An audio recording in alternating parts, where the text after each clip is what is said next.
Hi, everyone. So I'm going to call the Near Rebuilding Committee Finance Subcommittee to order at 7:31 on May 29th. Andrew, do you see Brian I in the do not. audience? Yeah? I do not. Okay, so watch for him. He Okay. should be. Um, do you have his cell phone? I do. You just text him, make sure he's coming. He's kind of crucial to this. He's done all this work, so he needs to Yeah. take credit for it.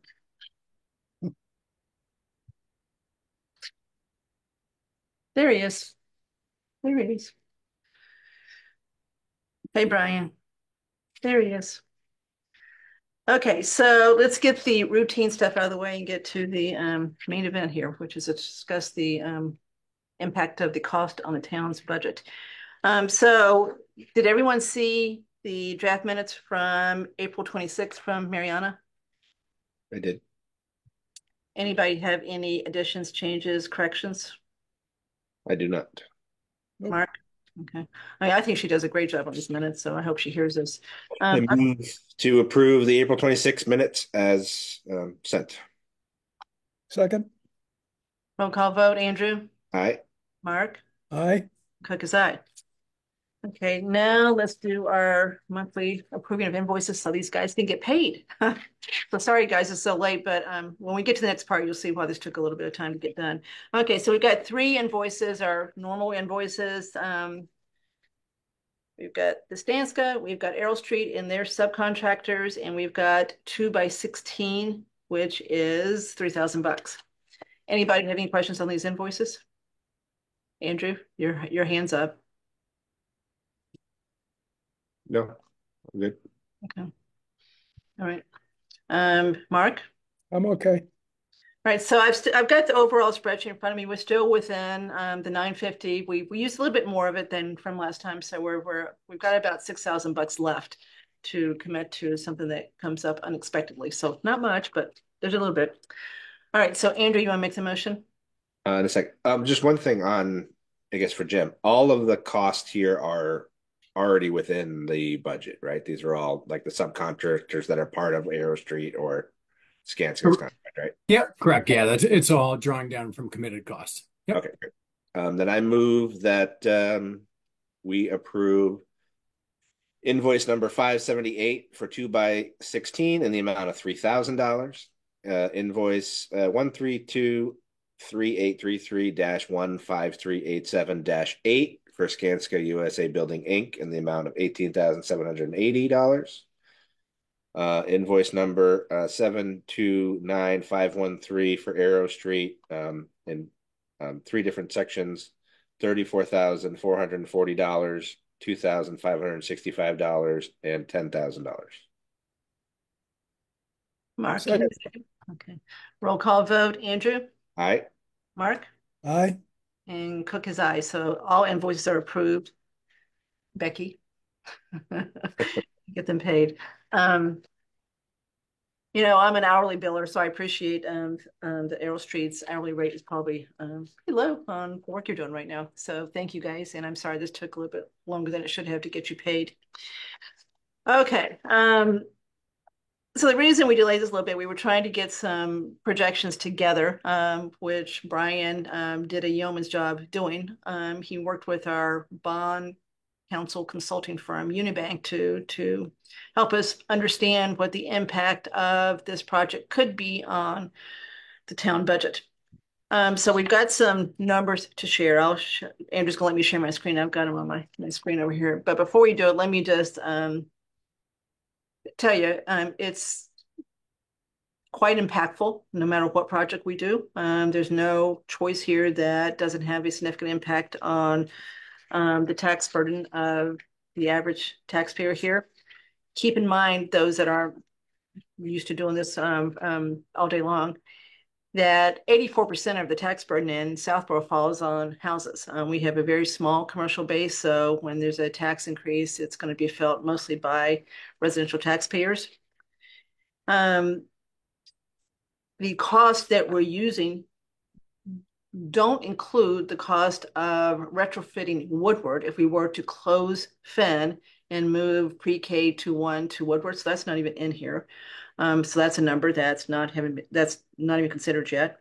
What we're going to show you, the biggest capital project that's coming down the road besides schools for the town that we're aware of at this moment at least is a substantial addition to the library. And that process got started with town meeting where we approved the first tranche of design money for that project. It will all depend, the timing will all depend on when the state opens up the window for the construction. So we don't know exactly when it's going to happen, but it's already, the capital plan we have right now does reflect a $12 million out-of-pocket cost for the town. So the numbers are going to show you does reflect a library. It's not being excluded. So it is in the capital cost that we're going to show you in a second. So that's important. The other thing that is really indeed in Southborough of a lot of money is roads. So we don't have a plan to bond the roads yet, but we've got a whole lot of big road projects we've got to consider too down the road. So that's not in here. We've just got the normal annual road money into the budget.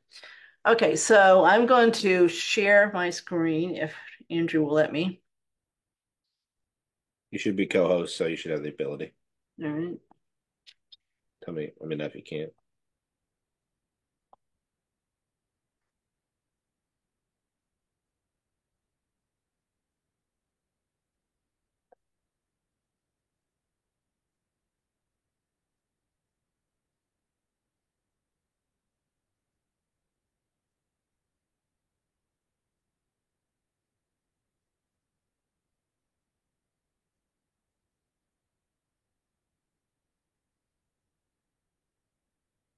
Okay, can everybody see the screen? Yes. It has 5, 6 years of numbers across the top. Mark, can you see it okay? Okay, Yeah. everybody. Okay, so let me just do this. Brian did this. Brian, why don't you explain what this is? I don't want to steal your thunder here. You really spent so much time. You explain it. If that's okay with you. Yeah.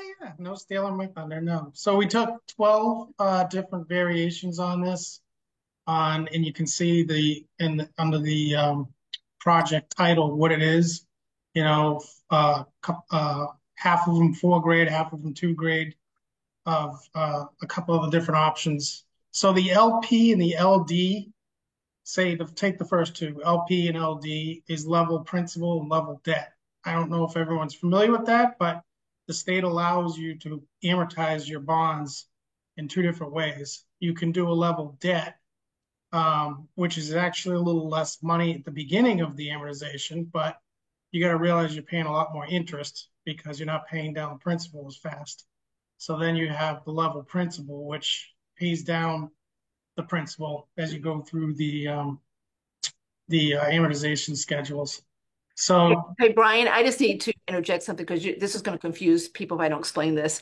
So everybody, don't get confused these 12 options with the 12 options that were submitted to the MSBA. This is basically option C1 and C4 done with another add-on, which is community center. So that's 3 options. And then we did it with 2 different debt amortization schedules, 20 years and 30 years. And then we did what Brian just said. We did it with the level, the monthly payment being level versus the principal payment being level. So that's where you get your 12 choices. So it's just a coincidence that we've got 12 here and 12 went to the MSBA. However, even though this is C1 and C4, it basically is B1 and B4 too, because there's not much difference in cost as far as the substantial renovation of NERI for both a 2-grade and a 4-grade school. So we're really picking up 4 of the 12 with what we're talking about tonight. Okay, sorry, Brian. I just had to make it no, that's a great clarification. I wouldn't have known C1 and C4. Yep. So anyways, so you can see that top line is the amount of debt service associated with the project going out 5 years. And the few lines under it, I ran a separate file that shows the budgetary estimated increase that year. So for the entire town budget, you're looking at 13.31%, $1,700 on a residential average residential house, and an estimated tax bill of $14,675. So you can kind of run that to the right and see how it goes. And the reason it's it's those 26, 27, 28. You can see how it compounds. You're looking at some of these years where it's 30% taxes, a tax increase of 30% over 3 years.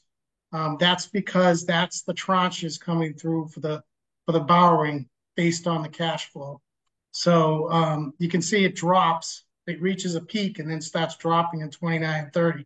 30 is almost a normal year because we don't have new money coming in. So that's just like the normal town budget. But those first 3 or 4 years, they hurt. But the same methodology is the same all the way down with these 12 different models. And it's a little interesting. I mean, there's no real good one. I mean, I hate to say it. If you look at all of them, there's not any great. I would say there's not any great year in those 3 years that we can point to. So Brian, I'm going to be your color commentator as you do this. So I'm going to interject a few things. So everyone, the numbers you see there, the 123 million and the 90 million 200, those are net of the estimated MSBA reimbursement. So Correct. the net. Correct. That's correct. And there's even and I apologize. Kathy caught a little small. It's not a huge error, but I missed the Trotter roof that's in the capital plan. So that's not even in here, which will bump these numbers up a little bit. Also, another thing you want the committee and obviously the big building committee will want to keep in mind is that this includes an override that's estimated to somewhere near FY28. So the town is actually over its levy limit as we approach that year. So we're going to have to go to the voters and actually try to get an override for that year too. Before this debt is even considered, so everybody understand that. Before we even talk about this debt, we are already headed for a override vote on just the normal budget for the town. That's correct, because how it works is this debt actually, there's two sides of it. It increases the tax levy limit and it also is an expense. So it really doesn't affect the levy limit. Kathy's entirely correct. This is the override is, you could throw out this project today. It wouldn't matter. We still have to deal with a possible override around fiscal 28. So just another, I'm the bearer of bad news tonight, but that's the reality. And Brian, to confirm, so you put the net number in here, net of reimbursement or estimated reimbursement, obviously at this point in time. Correct. But for any debt calculations or debt ratios, we would have to do the whole amount approval, and then it would be a revenue offset, right? Correct. Well, wait a minute. I thought that today they do it differently. I thought they actually give us the MSBA money comes in up front. So it comes in, yes. I don't want to confuse because I know it's how different, it works. Andrew. So we get it up front. So we would not issue the whole debt. We would issue debt net of the MSBA number. It's through the ProPay system. So they used to, Andrew, have a 20-year schedule or whatever. They'd give you grant money over the 20 years, but that's no longer the case. Okay. So that's better. That is better. Yes. Yeah.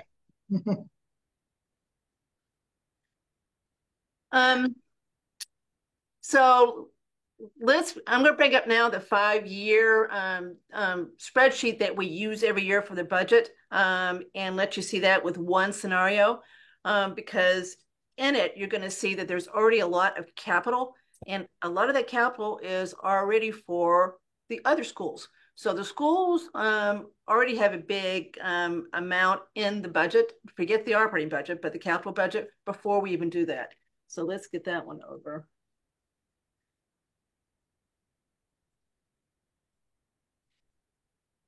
So can everybody say this one's got yellow at the top, yellow bar? Yeah. It might give you a headache, but yeah. Okay. So put that in here.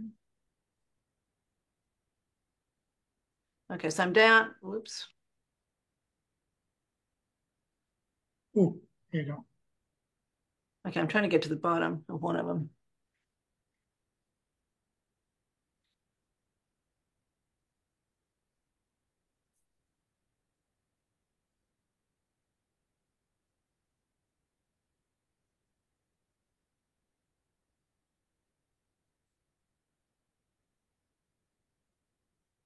So this is one scenario for 5 years.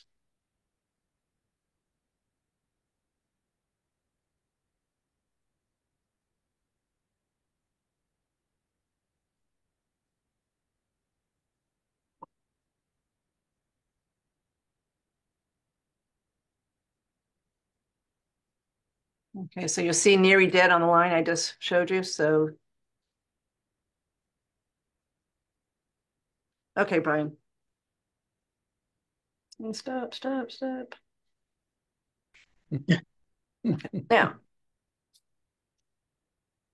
So so as you can, yeah, as you can see, the revenues are at the top and the expenses are at the bottom. But this is basically the same format we use to complete our tax rate every year. It kind of mirrors it in a lot of ways. So And Brian, this doesn't include any anticipated fall town meeting costs, no, correct. right? Like we added a extra dispatcher and did all that other stuff that we kind of deferred to the fall. None of that. Nope. Nope. Because that's where because I was looking at the levy, I was like, I thought it was moved forward a little bit, but that was when we were talking about the additional police staffing, which is still TBD. And the reason at the bottom, I left the 380 and the 175. I mean, I feel like the town will resolve that somehow. I don't think we'd go for an override for those kind of amounts. But the $2 million is now wiped out because I assumed an override would pass, and that's why you're seeing the bottom amounts as positives. But even that, at the end of fiscal 30, I'm sorry, leaves us right at the levy limit. So that's something we haven't had in probably 15, 18 years. yeah, where my cursor is, if everybody can see my cursor, I've got basically what's in the capital plan right now. Those are those numbers, and those are heavy numbers for what we usually, for example, look at last year. So, when we have to whittle each year's budget, which we do, we usually whack the capital and kick the can quite a bit. So that's why this number is so low, the first one, the first column, and the rest of them are based on the actual capital plan we have in place. And again, there's a lot of school stuff for the other schools in those numbers, and a new library, our library addition is in these numbers too. Right, right. The other thing that Brian did too, which I'm not sure was clear. So, our committee's job is not to propose a community center. However, there are some that believe that in order to get the new school passed, if we build a new four-grade school and close Finn, that we're going to have to push forward with the community center simultaneously or very close to it. So I had Brian run a scenario with that in there on top of the NERI debt, which is about $15 million. So we've got that scenario too.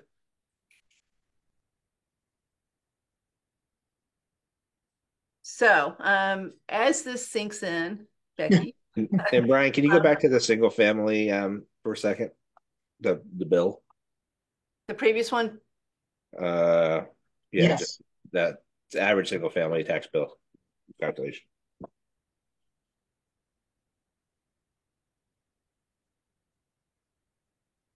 This one? Yeah. So I'm looking at FY24 data from DOR. Right now, we're 32nd highest in the state. And this is last year, so 12,400. I mean, in just absolute dollars? Just single family tax bill. Okay. Right. Which is the best kind of, even you can do because tax rate and valuations fluctuate. I mean, at some of these, at 20,000, 21,000, that's the second or third highest in the state. I mean, that's Lincoln, higher than Concord, higher than Lincoln, Sherburne, Wellesley. So just keep in mind that. Higher than Wellesley? Wellesley right now is 18.6. This is FY24, right? So again, at that point in time, they'll probably be comparable because it's over a certain number of years. But Wellesley just did a middle school. In fact, I think it's being completed right now, or it was. So whatever numbers Wellesley's just going to go off the charts too. I mean, Weston's the highest at 24.4, right? Which it always is. Right. But yeah, we're getting up there. Just So if wanted, you look at the percentage increase starting with fiscal year 26 going to fiscal year 30, it's almost 50%. yeah. Yeah. Yeah. So the purpose of doing this tonight is to use this information to help the entire committee make an informed decision as to what project they are going to vote to pursue as the summer unwinds. Sometimes you got money to do it. Unfortunately, too, Southport has no savings account. We have no rainy day fund, no stabilization to speak of, so we don't have anything to draw on. So we basically pay as we go. But the purpose of doing this, because Brian and I both knew these numbers are going to be really significant, was to at least get this out there now to you and the entire committee, so everybody has this information to use to guide what we do over the summer. If this were $20 million, I wouldn't be as worried about it. The public safety bill was $20 million. It fit right into our debt schedule. But this is, truly just a enormous cost for this town to try to absorb in a way that doesn't break the bank.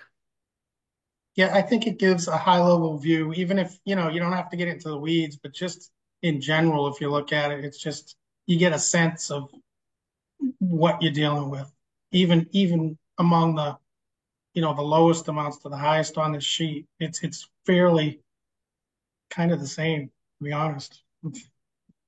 Yeah, it's amazing how close even the 20-year amortization is to the 30. It's not a huge difference as far as the impact on taxes.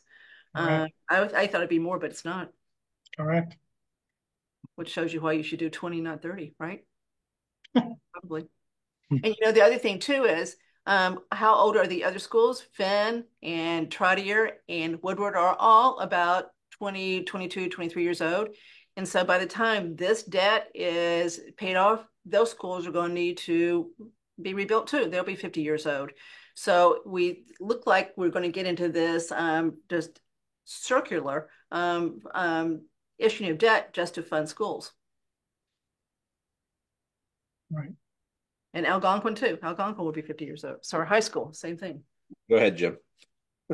Yeah, so yeah, I fully agree, Kathy. This is always a key consideration in any community for these large projects. And it's a key, piece for what project we're going to put forth to the MSBA as a preferred option. So just two quick questions.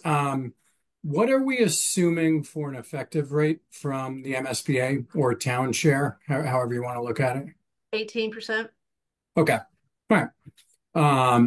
Yeah, I think I just want to make sure we were in line there. I think that's a fair place to start. And then, what about a construction schedule? Did we go off the schedule that was in the PDP, or just curious? Because as you mentioned, the pro pay will come in as the construction is complete. So those payments from the grant come in as construction progresses. So I just want to understand, when we're seeing that money come in. Yeah, you had a pretty good staggered general obligation bond schedule out over 3 years, right? Yeah. Yeah, it was based off of the plan. So I tell Brian that we expect to be done and start building a year from April, right? Yep. Yep. Go to town meeting April 25, hopefully get the contract bid accepted, et cetera, be ready to go a year from then and be ready to move into the school in the fall of 28. Right. Final audit would be 2030, would be done. Okay. All right. Yeah, I think that'll obviously, as we go through the options, we'll be able to dial in on the schedule more. But that makes sense as an assumption for this exercise. So, okay. I just want to make sure those two pieces I had my head wrapped around and make sure they were in line. Yeah. So this is, again, based on very soft estimates, right? When we understand that, but we got to start someplace. And we understand that over the summer numbers will get hopefully fine-tuned more, but still in August, you're still not going to have, you don't even have a schematic, much less a bid on anything. So it's still quite a process of estimation, even up to the time we got to vote on this. So we got to start someplace and got to use some numbers. So we just used, I rounded up a little bit from numbers that are on page 250 of the PDP. But I think we're in the ballpark. We can fine tune, but you know, no matter what, these are very significant numbers. The other thing I wanted to mention for everybody, more for Mark and Kathy, is I did take a stab at looking at our S&P Capital bond rating or credit rating, kind of looking at the debt calculations on how you do that. And I think conservatively we would drop probably 2 rating levels with this much debt added to our portfolio. We'd be right on the cusp of going down 1 more level. So I just I think it kind of all there's a lot of debt for a town of our size to absorb. I think it's just making sure that people understand that the ramifications that has on future projects, basically until this debt is paid off. It's more cheery news. So the bond rating wouldn't affect necessarily this debt issuance. It should go up at our AAA and AA1, but it would affect the next round of debt being issued. So that's what we're worried about is the next projects as far as what they go out at. I calculate we'll be like right on the threshold of an AA, right? We'd be at about 2.3 and that ends at 2.34. AA minus starts at 2.35. So we're going to be just hanging on. And just so you know, AA minus rating is like the bottom, and AA minus and below are the bottom 25 towns in the state, right? I mean, that's a poor area to be in. So something to keep in mind as we're going through this is trying to keep our bond rating ideally at least to at a minimum AA, ideally AAA or AA plus, which is what the majority of the towns are. But so subcommittee, this is all going to be presented again at the full committee on Monday. And this is just kind of a precursor to that piece of it. So everybody has a chance to ask questions if we need to fine tune it more. In a minute, we're also going to talk about the risk of the site, the cost there to remediate that as far as what that impact might or might be, which is why we asked, in part, Katie and Larry to join us tonight. And thank you guys for doing that. I know it's late. So, Mark, do you want to comment at this point? Or you want to wait till we get to the next topic as far as the additional costs that the site might generate? No, I'll wait. I'm listening to both what you and Andrew and Brian are saying. I understand the numbers. I've dealt with a lot of these issues just on the private side. So I understand what's in front of me. But no, I'll defer until I bring up my issues. Katie, Larry, do you want to say anything at this point as far as what we've done? No, I think from our side, it's very useful for everybody to keep an eye on the costs of these things because I know we shocked everybody a couple of weeks ago with the numbers, and we will continue to work on those. But in the meantime, I do think it's useful and helps to frame the discussion about the school and what's affordable, what isn't affordable. Yeah. Other thing that Brian's predicting is our tax rate per thousand goes up to almost $18. You can only go up to 25 in the state by law. So we're zooming that up there too.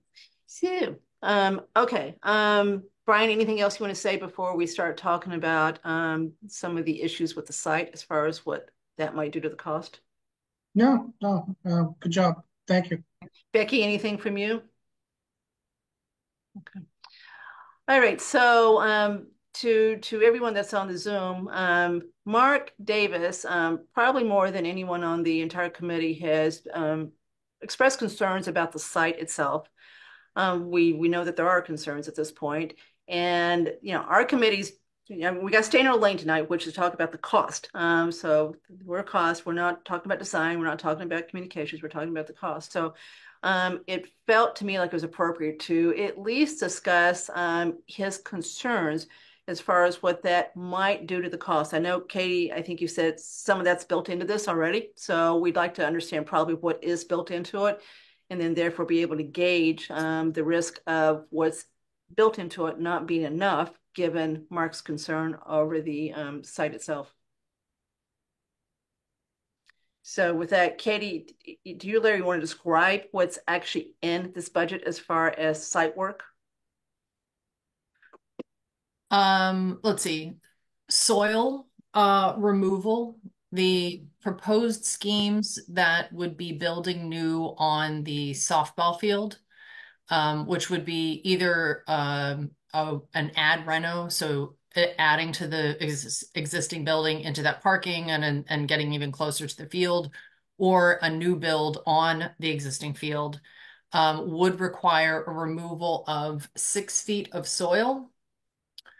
I'm referring to the geotechnical report, which is included in the PDP. In one of the appendix is the geotechnical report, which describes the soil conditions, and the statement is, due to these risks, the existing fill should be entirely removed from within the proposed building footprint and replaced with structural fill. We anticipate the removal will end up extending to depths of about 6 feet. When we saw this, we made sure that our estimators had this information. I did confirm when we received it from them that they had seen this, that they had included an appropriate cost at this point for what we know of the footprint. So they have included that soil removal and replacement. They have assumed that we have shallow spread footings. They also include 2 numbers in their footings, one that says standard footings or standard foundation, and one that is an additional, I'm sorry, I'm trying to remember their wording, but Special foundations.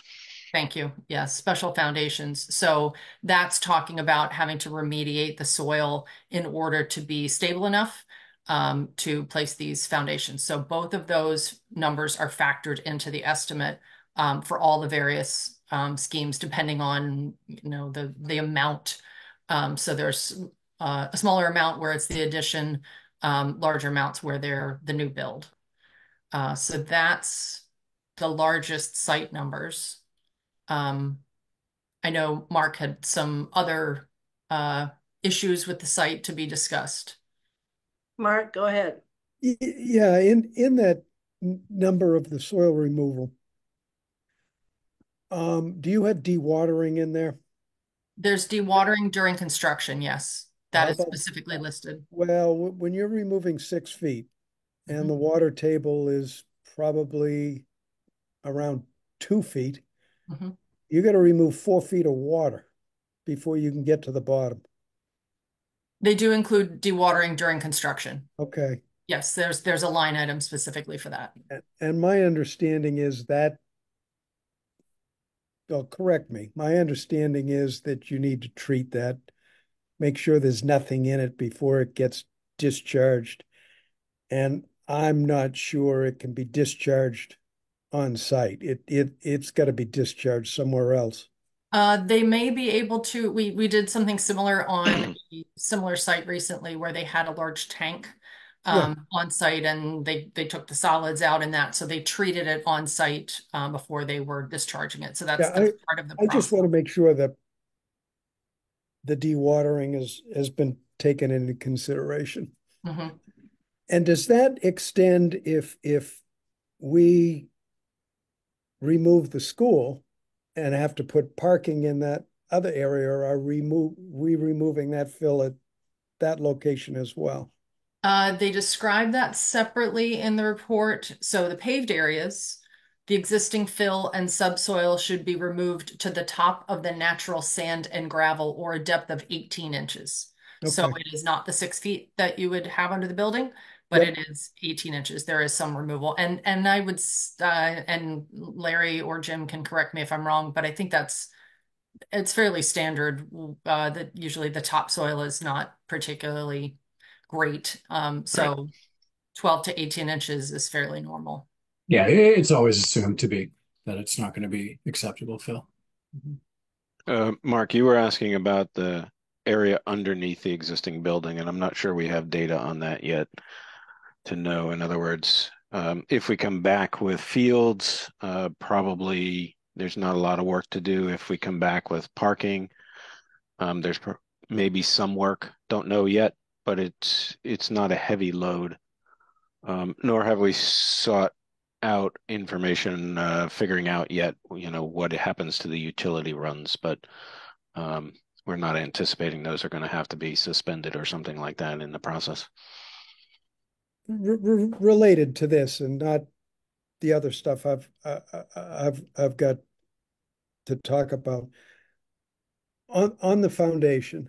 Are we raising the site or are we working off the current grades? And the reason I ask that is at Trottier, that site was raised.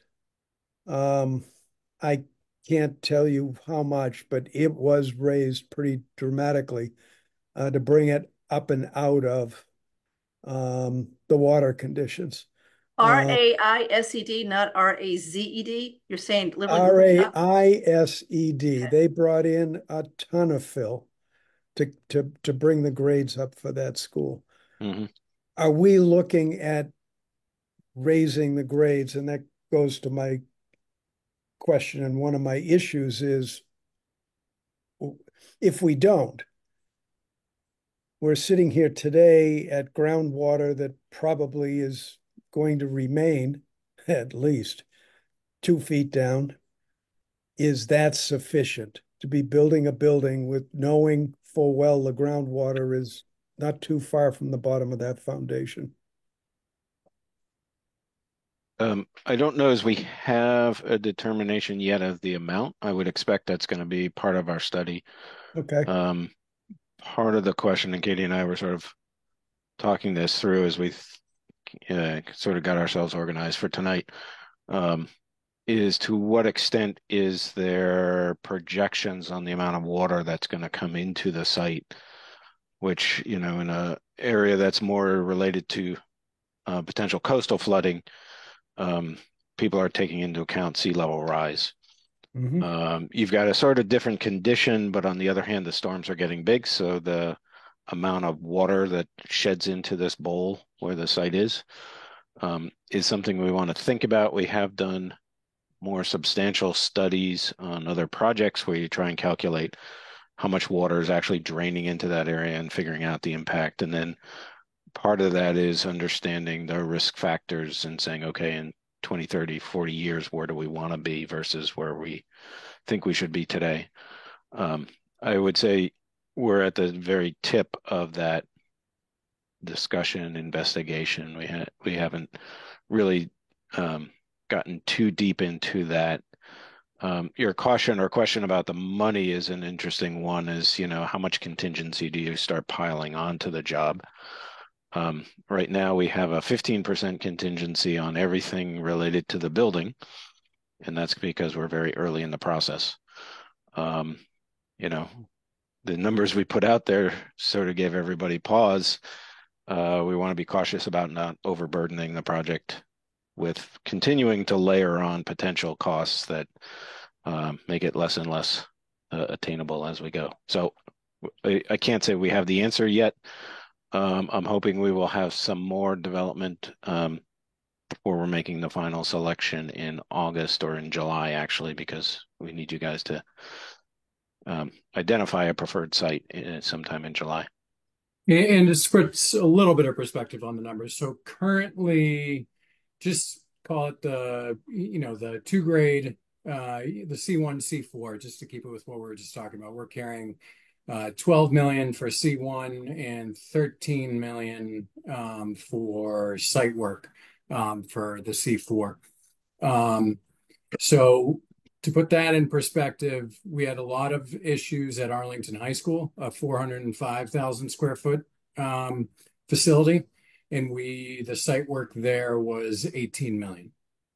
So just to put a little perspective on, that doesn't answer everything. We still have to, but I do think PM&C has been conservative with their numbers with the site work and has kind of heard what has been said and what's been shown in the existing conditions reports.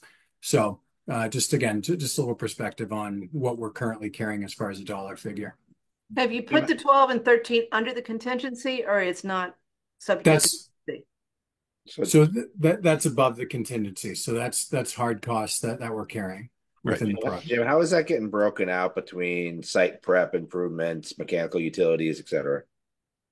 So that's not broken out right now because we don't have enough detail. We're carrying. But that's all encompassing of the four categories under G, right? Correct. Yeah. With a number that big, to me, it begs whether we would be better off with a different site that we buy that's clean and much more buildable than this is. I didn't realize the number was going to be that big. Unless you say, well, wait a minute, the 12 includes stuff you do no matter where you are. How you break that up. Yeah, it does include the entire site work package. So it does include parking and playground equipment and storm drainage, which is all similar, whether or not you did it at this location or across town. So if you didn't have the problem with the bad soil that needs to be removed, what would that $12 million be? If you really could you had a good site, you had a good clean site and just had to do normal stuff to it. I don't know if we have that number. We can try and find it out for you guys. Talk to our estimator. I think it'd be helpful to have that because that's kind of the number we're worried about moving up because it's even harder to do than what we thought, or they gave us a bad number or whatever. So I think it'd be nice to isolate that number. Mark, do you agree? Yes. Okay. I think the other part in here, and I remember that report, is it didn't really talk about septic. Right, so we don't know if we have a more expensive system or we're going to need a wastewater treatment because we can't put a septic, et cetera. It just kind of said we're assuming that this is going to work with the existing location or existing size. Yes, so further details to be determined on that as well. Agreed. I think that's from a cost perspective. That was, I think my two things was, again, how much is the special things on this site, right? It's the wetlands is going to cause, the soil is going to need to be removed. There's going to need to be, pumping done because the water table is so high and you're going to have to put a new soil, if the normal one is to take 18 inches out, topsoil, then that's standard, right? But kind of what's this site special? Like the septic area, is still a TBD, but that could be something special about this site. That I think it would be good to isolate kind of what does this location cost us that a prime or a regular location doesn't really have. At what point, and I assume it's a summer, will we really understand the design, the proposed design of a septic system for all 12 of these choices here? Is that something we'll have nailed down before we make our decision in August? We will have some input on the size of the site or size of the septic system. It obviously runs with the enrollment. So depending on your enrollment, and one of the things we would want to consider is if we went with one of the smaller enrollment options, are we master planning towards a larger enrollment? Don't want to prejudge that, but we would have some information, but we're not going to have full design by the time we would be saying which is our preferred option. I guess a question from our side, is there some other site on town that you have in mind, or is this the quote unquote normal site is the sort of site that we'd all like to have, but we don't quite have? There's Southborough's a big town. There's land. Yep, sure. Right? There's undeveloped land, right? That we don't, nothing not in that the we own, town's we have to buy. ownership right now, right? But Right. if you came and said of the $150 million of this project, $50 million is additional cost that we're burdened because of this specific site, then that says, okay, could we find another site for $10 million, right? And save 40, I don't, we're just spitballing here, right? We're just kind of trying to make Mhm. sure we don't leave a rock unturned. But I think that's at least, kind of something that's sticking in my gut of I'd like to have that part answered. And I think I wouldn't be comfortable voting on a school unless I knew that a septic could be built at the location. I don't think we need a full design. I don't think we need Board of Health to sign off on it. But, knowing that the soil perks there and that there's a rough, but this is where we could put it and we'd have a backup site that would work. And, it's just pending the design, but we are a level of confidence because I'd hate to get through this whole process, right? Go to MSBA, get approval, and then realize we couldn't put the septic system in, right? Mm. That would be, Here's what Yeah. I found out just on that issue. We did vote in Trotter, and we didn't have a septic system at that point in time. And they scrambled, and they found the furthest piece of land out that they could get to perk. There's only one spot on that site, and that's Trotter, that they could get to perk. And that's it. And Mark, you know the difference between then and now? So you built Trotter, you built Woodward, you redid Finn, all pretty much the same time. And Algonquin, not much different, right? We got a 63% gross reimbursement. That's not effective. I mean, effectively, we got 63%, and construction costs were a fraction of what they are now. So yes, maybe they did, look out and end up with a septic that worked. But you weren't talking about $150 million project either. So to make a mistake with this level project, we go through can't. all this, and then go, oh, guess what? I think would be tragic. My own opinion is I think we have the only spot in the site that perks where our field is. In all reality, and this land was originally donated to the town by a developer. Didn't perk. It was next to the old dump. He donated it to the town, and the town found a spot that perked. It was built on swampland. They filled the swamp. It was prior to wetlands delineations. It was in the late 60s, early 70s. I don't think there's anything wrong with what they did, but we're living on a school that was raised up so it wasn't wet in a site that was challenged 50 years ago. And it kind of answers a lot of, I've been in and out of that site for 40 years. Both my kids went to school. I was an active parent down there. I sat collecting bottles out in the center island and just watched the water rise in that wetlands on a rainy day. I mean, it had problems 40 years ago. And we used to store all the gym equipment that we had to move out of the school twice a month so basketball could play. And we stored it in the storage shed out back, which was always moldy and wet.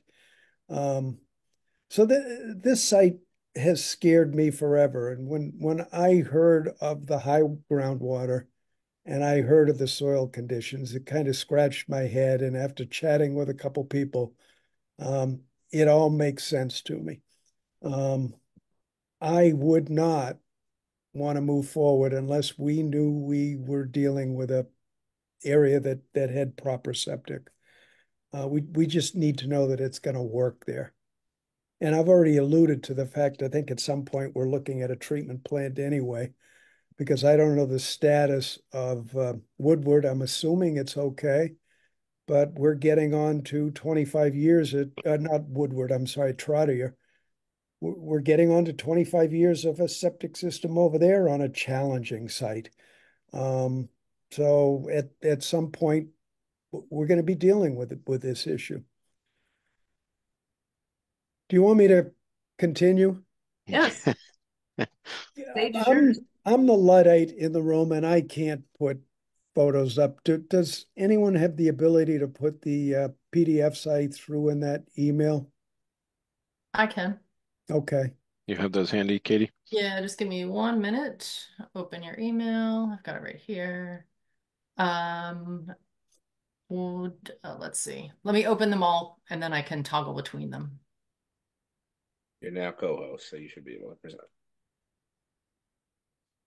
Just gotta open each one. There we go. And I had them on my other computer, but that computer decided to freeze up on me.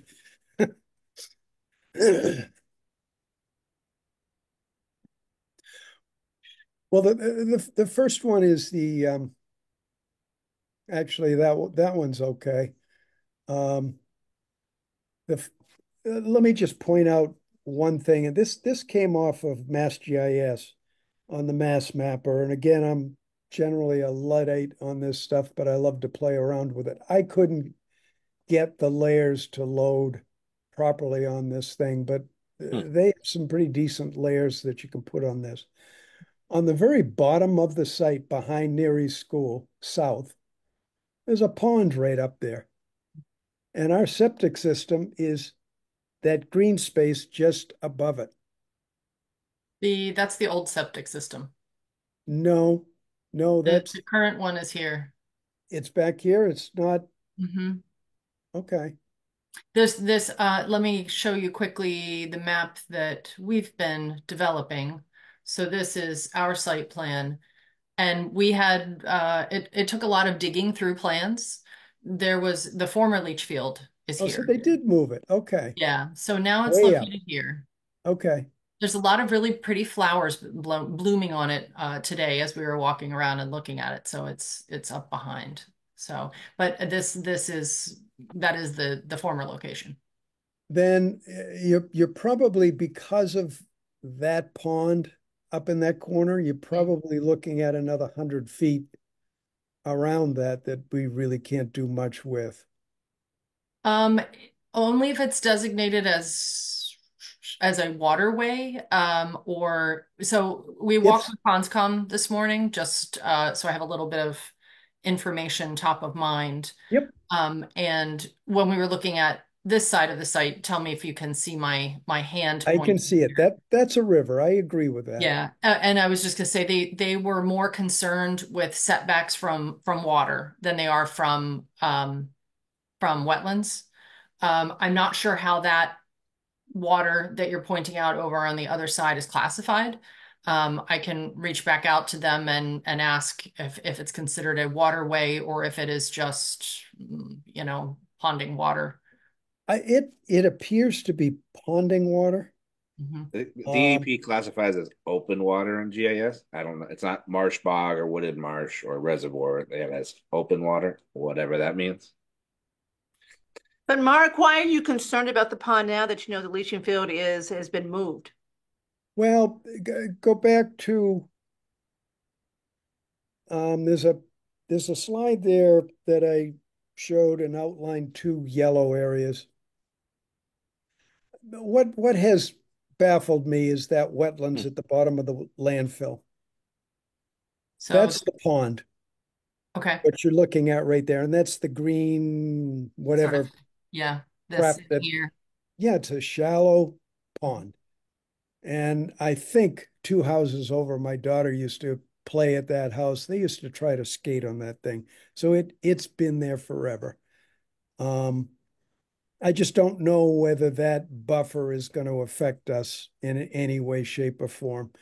The other thing is you go over to the map I had up before, and I still see it on the screen. Now I'm at the wetlands below the landfill there. Mhm.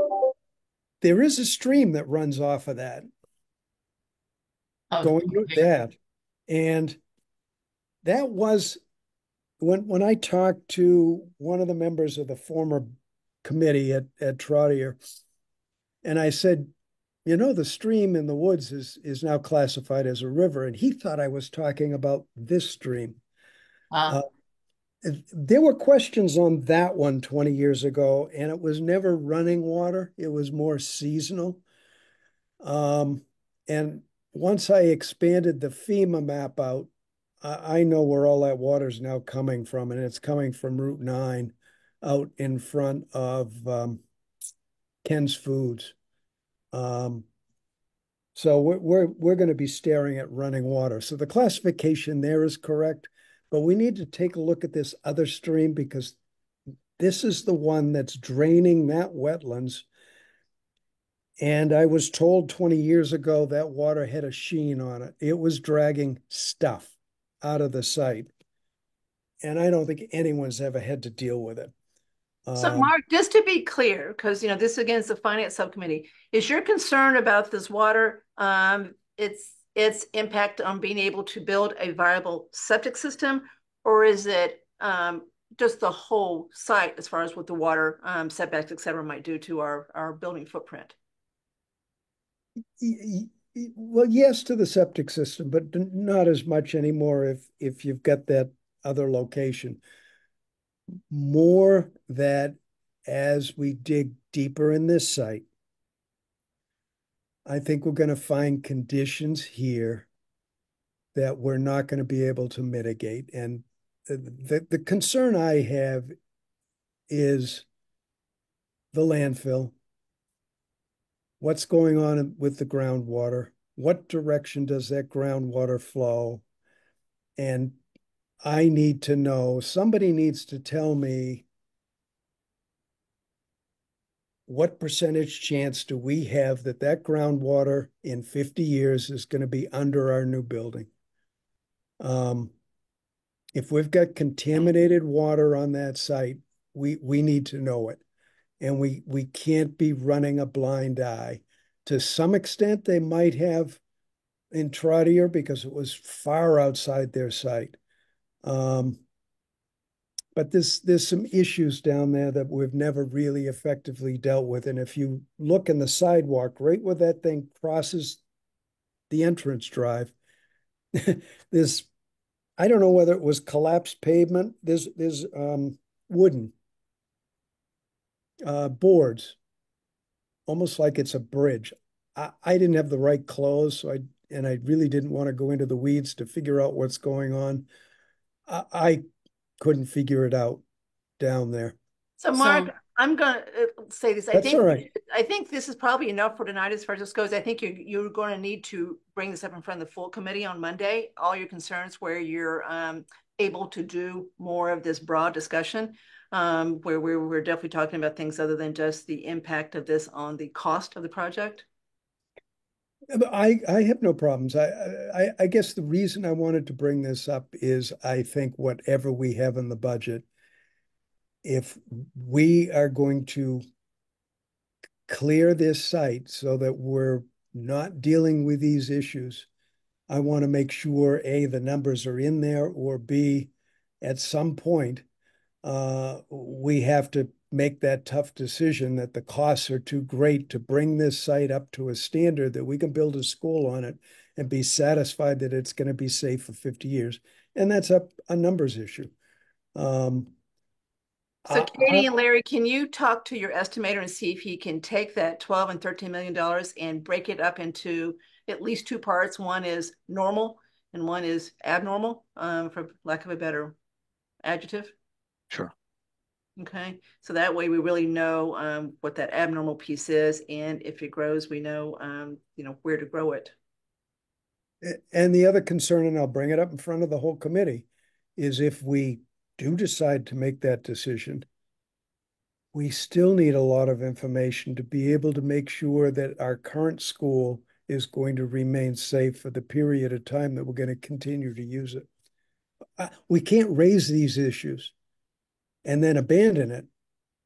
We then have to certify that, hey, what we've got there will work for a couple more years. And we need to be comfortable making that statement. I'm opening up a can of worms. I admit it, but someone's got to. There's just too much here that scares the living daylights out of me. So you should be prepared to reopen that can of worms on Monday. I will make sure Jason knows that the agenda item should allow this discussion to take place. Katie and Larry, I don't, well, correct me if I'm wrong. Is there any cost in any of these projections, especially the ones we looked at tonight, for the renovation of Woodward to accommodate younger kids than or what is there now?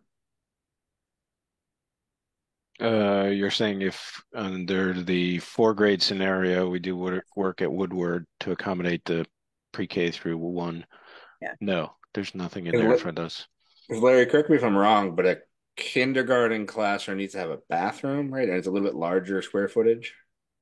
Yes. And I'll preface that by saying it's not required by code, but it is a general good practice.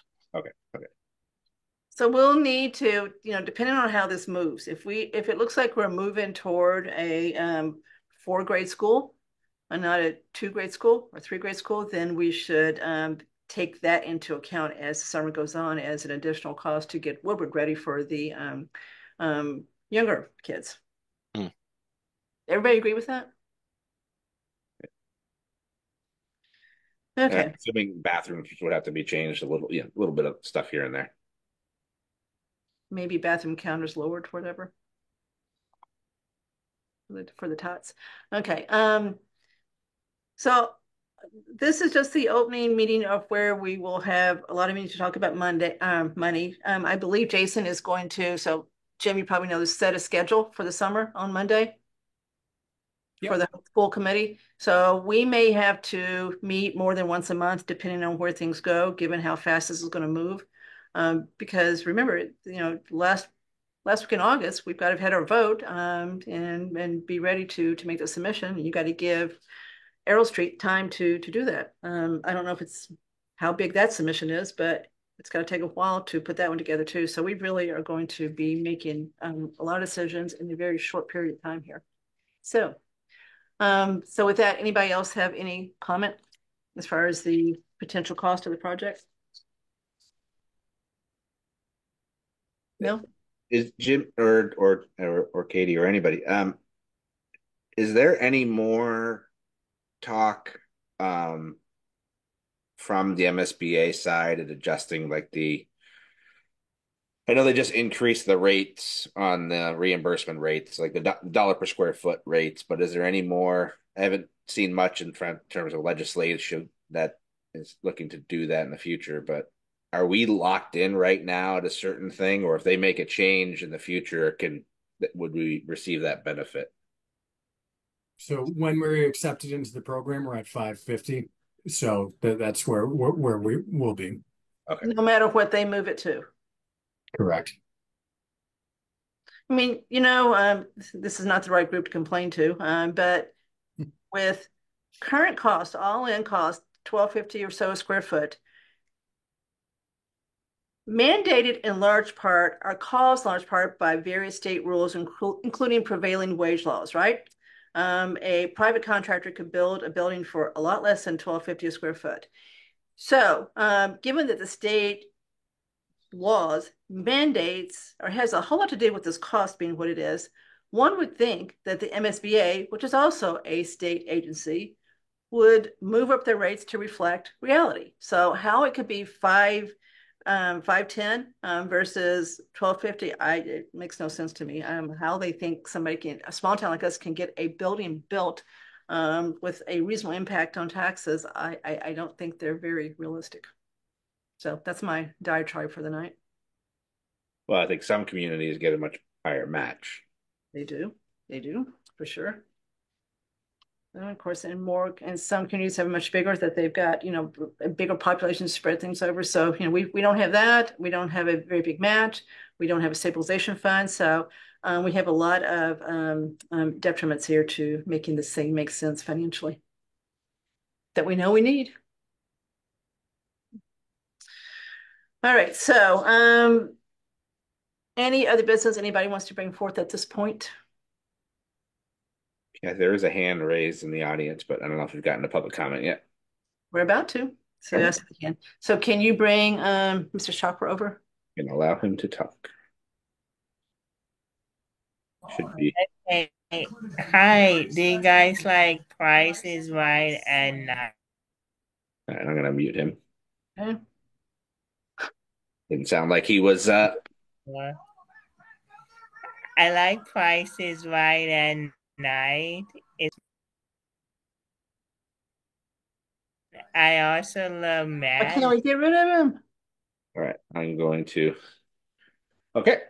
Okay. And Tim has his. All right, so bring Tim over.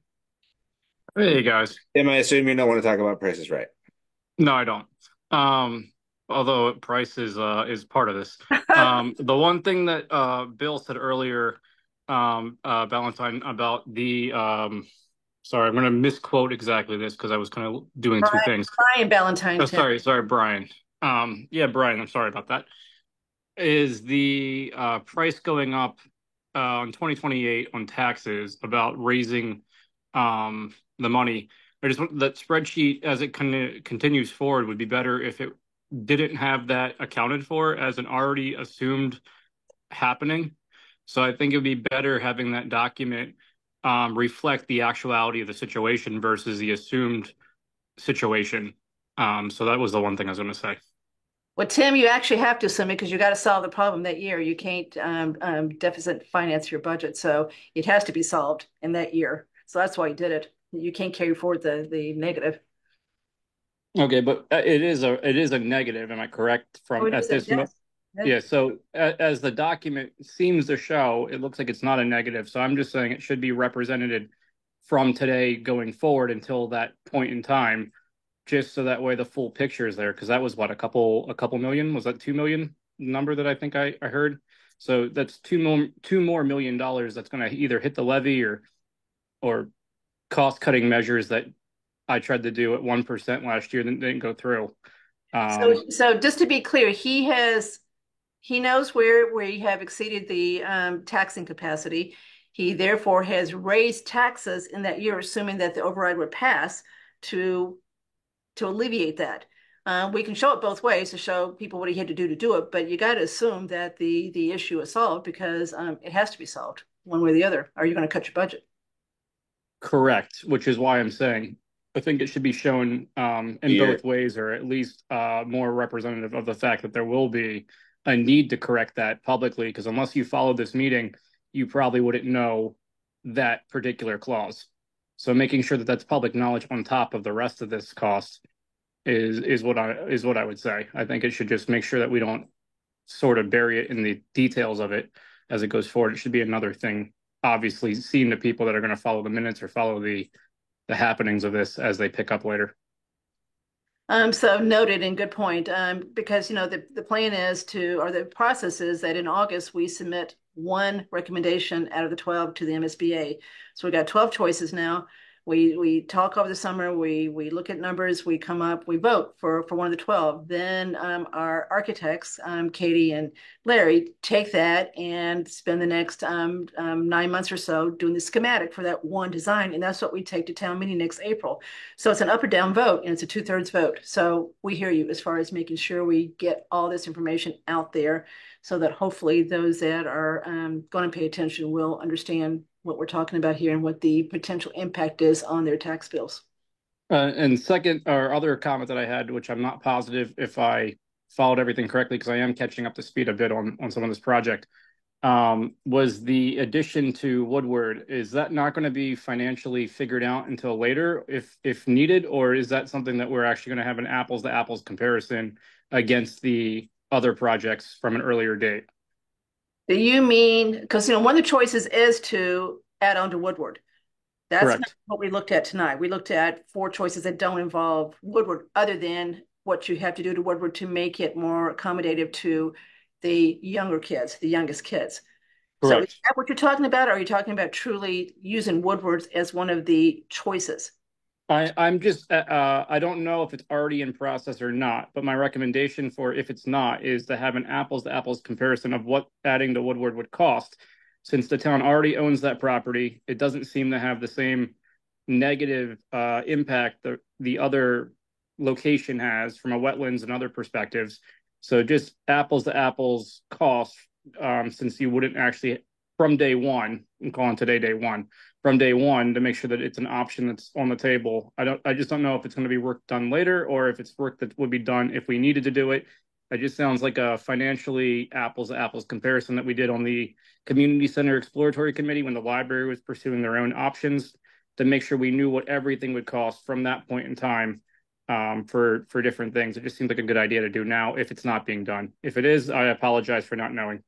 It is being done. We didn't talk about it tonight. So there's 12 options that have gone to the MSBA per their request that we've investigated. And yes, 1, 2, 3, 4 include Woodward being the school that you expand either to a 3-grade school or to a 4-grade school. So that's in there too. And just so you know, the costs aren't that much different between doing Woodward versus doing Neary, surprisingly, but they're not.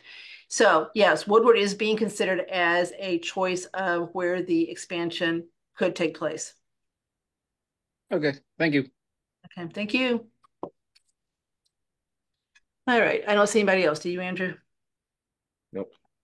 All right, so the next meeting is tentatively scheduled for June 19th. And my question is, do you want to do the 1:30 that we talked about last time, or you want to stick or go back to 7:30?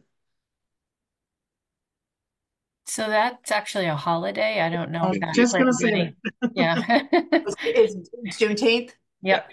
Yeah. So we won't be doing that, will we? All right, let's look again.